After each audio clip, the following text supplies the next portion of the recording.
Headlines 24 special में आपका स्वागत है। मैं हूं शाहाना खान। कृषि बिल पार्ट 1 में मैंने आपको बताया था कि सरकार जो कृषि बिल लाई है वो क्या है। सरकार के तीनों बिलों को विस्तार से बताया था। उस पर सरकार के दावे और विपक्ष की आपत्तियां भी बताई थी। आज मैं इसी बिल पर थोड़ा और विस्तार देना चाहूंगी। सबसे पहले ये कि किसान की जो तस्वीर हमें दिखाई जाती है, क्या किसान सिर्फ वही है जिसे हम तस्वीरों में देखते हैं, हंसते मुस्कुराते हल चला रहा है, कभी बारिश में आसमान को ताक रहा है, कभी अपनी लहलहाती फसल को निहार रहा है? जी नहीं, किसान की भी अपनी एक अलग दुनिया है। हमने उसे बस किसान बनाकर रख दिया है, जबकि एक किसान भी हमारी ही तरह रहता है। फोन देखता है, घूमता है, पढ़ता है, गाने सुनता है, शादियों में नाचता गाता है, अपना अच्छा बुरा भी समझता है, बहुत कुछ करता है। पर सिर्फ एक बात है, किसान कभी भी अरबपति या खरबपति नहीं होता है। यही तो वजह है कि उसकी कोई भी सुनता नहीं है। हर कोई अपने ढंग से उसे चलाना चाहता है। हम ये भूल जाते हैं कि हमें भी उस किसान की आवाज बनना चाहिए जिसकी वजह से हमारे घरों का चूल्हा जलता है। रोटी की तो छोड़िए, पिज्जा और बर्गर भी तभी नसीब होगा जब किसान खेतों में पसीना बहाएगा। हमेशा किसान दूसरे बड़े मुद्दों के सामने अपने मुद्दों को दबते हुए देखता है, सब्र भी कर जाता है, और जब उसे लगता है कि उसे ठगा जा रहा है तो वो आंदोलन भी करने लग जाता है। ठीक उसी तरह अभी वो ठगा सा महसूस कर रहा है और सरकार द्वारा लाया गया कृषि बिल उसके गले नहीं उतर रहा है। कृषि बिल को लेकर अभी भी घमासान मचा हुआ है, पर सरकार है कि सुनने का नाम नहीं ले रही है। ये कैसा तोहफा है सरकार की तरफ से जो किसान लेना ही नहीं चाह रहे हैं, बल्कि उसे लौटाने के लिए सड़कें जाम कर रखी हैं। भारत के राष्ट्रपति रामनाथ कोविंद ने हाल ही में संसद में पास हुए तीनों कृषि विधेयकों पर हस्ताक्षर कर दिए हैं। इसके साथ ही ये तीनों विवादास्पद विधेयक कानून बन गए हैं।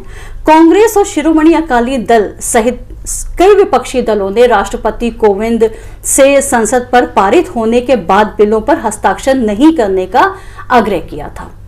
केंद्र सरकार में शिरोमणि अकाली दल की एकमात्र खाद्य प्रसंस्करण उद्योग मंत्री हरसिमरत कौर बादल ने लोकसभा में विधेयक पर मतदान से पहले इस्तीफा दे दिया था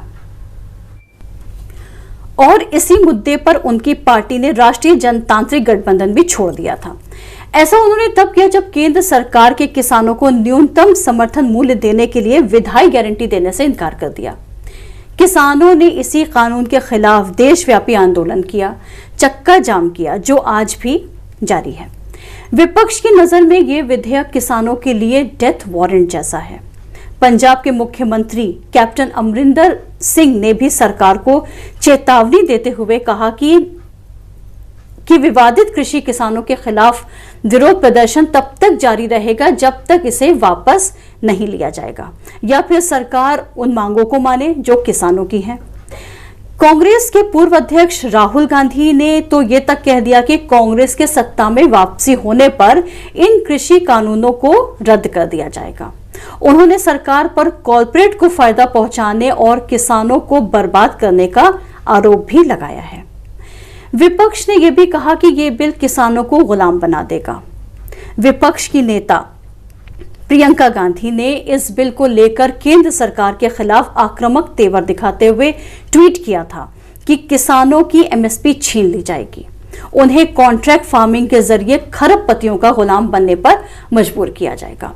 ना दाम मिलेगा, ना सम्मान, किसान अपने ही खेत पर मजदूर बनकर रह जाएगा।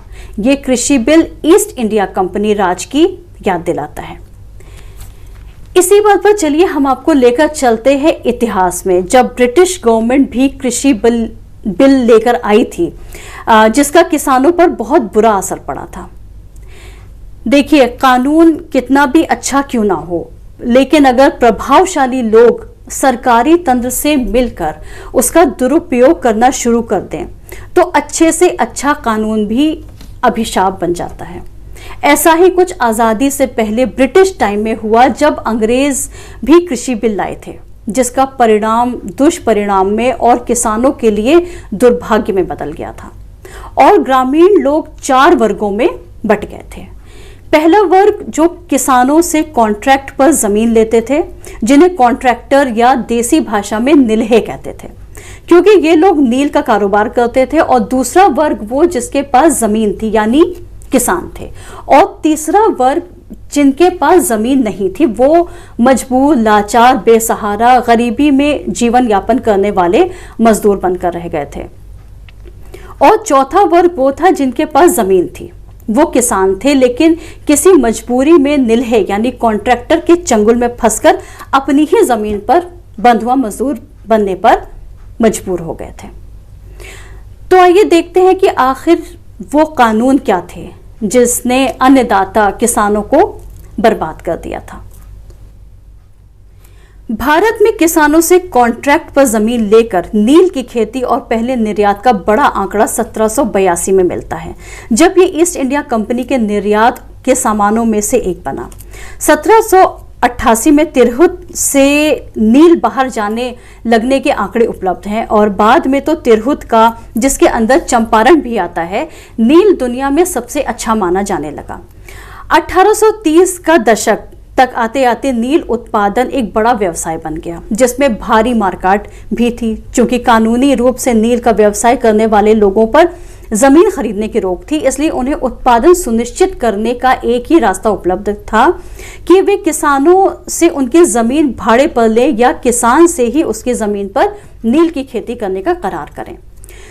क्योंकि नील के भारतीय मूल्य और यूरोपीय मूल्य में 50 गुने तक का अंतर रहता था, इसलिए उसके लिए किसी भी मूल्य पर करार करना सस्ता ही होता था। सन 1778 में ही बिहार में सबसे पहले अलेक्जेंडर नोएल ने नील की आधुनिक फैक्ट्री लगाई थी। उनकी नोएल एंड कंपनी तब नील का कारोबार करने वालों में सबसे आगे थी। पुराने तिरहुत कमिश्नरी का पहले एक ही जिला था, मुजफ्फरपुर मुख्यालय। उसमें कलेक्टर फ्रैंक्वा ग्रेड ने अधिकारी रहते हुए बड़ी बेशर्मी से पैसे बनाए और नील की 3 फैक्ट्रियां खड़ी की। और बेशर्मी से जब वे इस बात की घोषणा करने लगे तो ईस्ट इंडिया कंपनी ने उनको विदा कर दिया। पर उसी आसपास डच आ गए और उन्होंने मोतीपुर में फैक्ट्री लगाई। शुरू में डच, फ्रांसीसी और अंग्रेज चोरे के साथ नील के व्यवसाय में भी प्रतिद्वंदी रहे, पर 1800 के आसपास अंग्रेजों ने डच लोगों को खदेड़ दिया।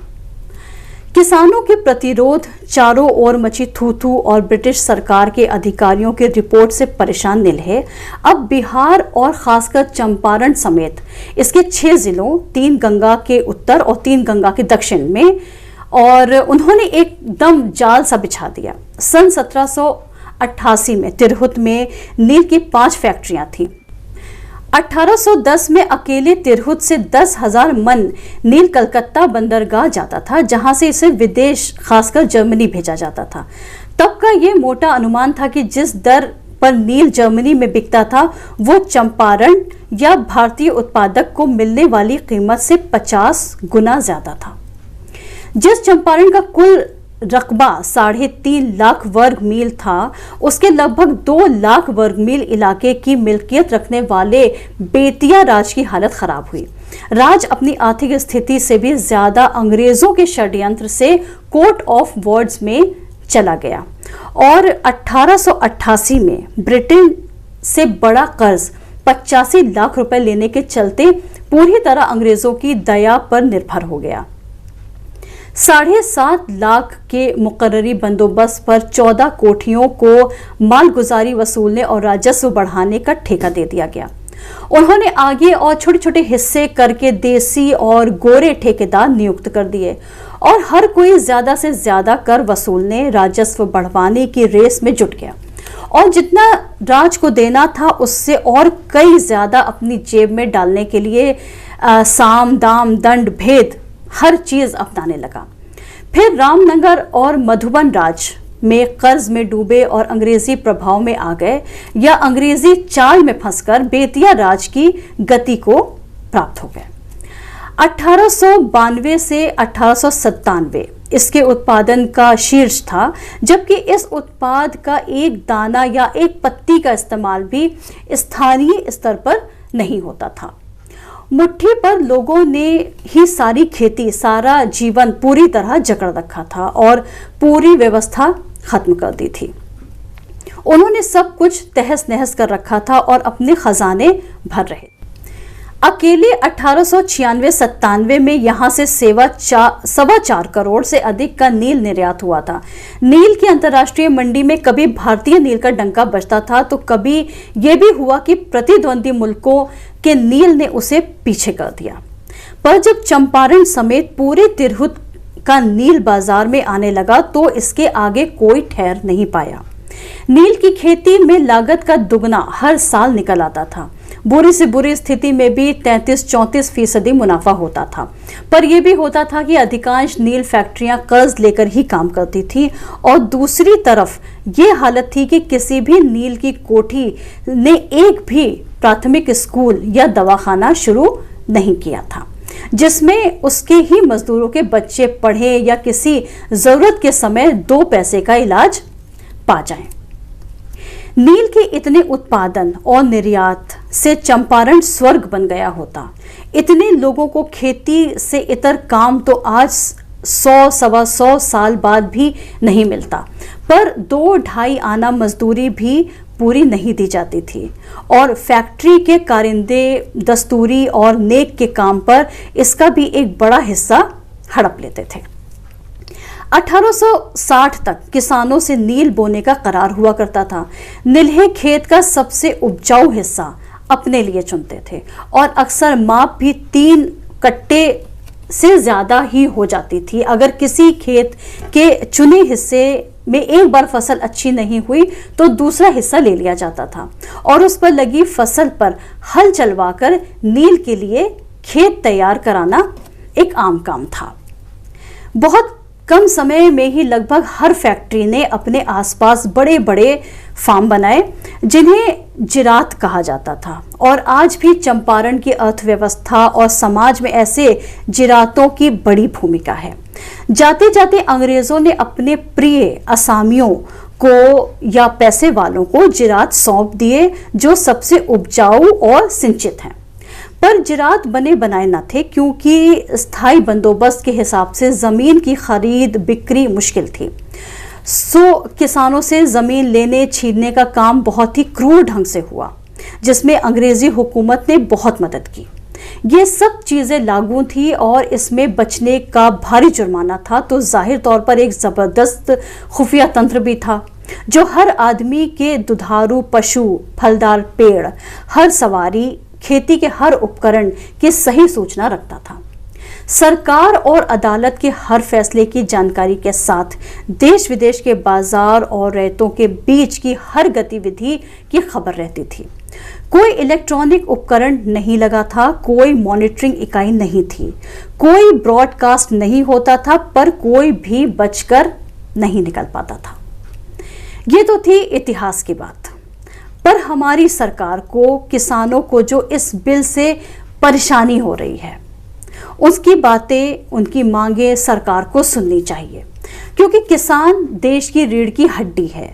अगर इसे ही तोड़ दिया जाएगा तो देश अपने पैरों पर कैसे खड़ा रह सकता है। लगता है ये आंदोलन अभी लंबा चलेगा क्योंकि सरकार अपनी जगह पर अड़ी हुई है और किसान और विपक्ष पीछे हटने को तैयार नहीं है। अब फैसला आप पर छोड़ते हैं। धन्यवाद।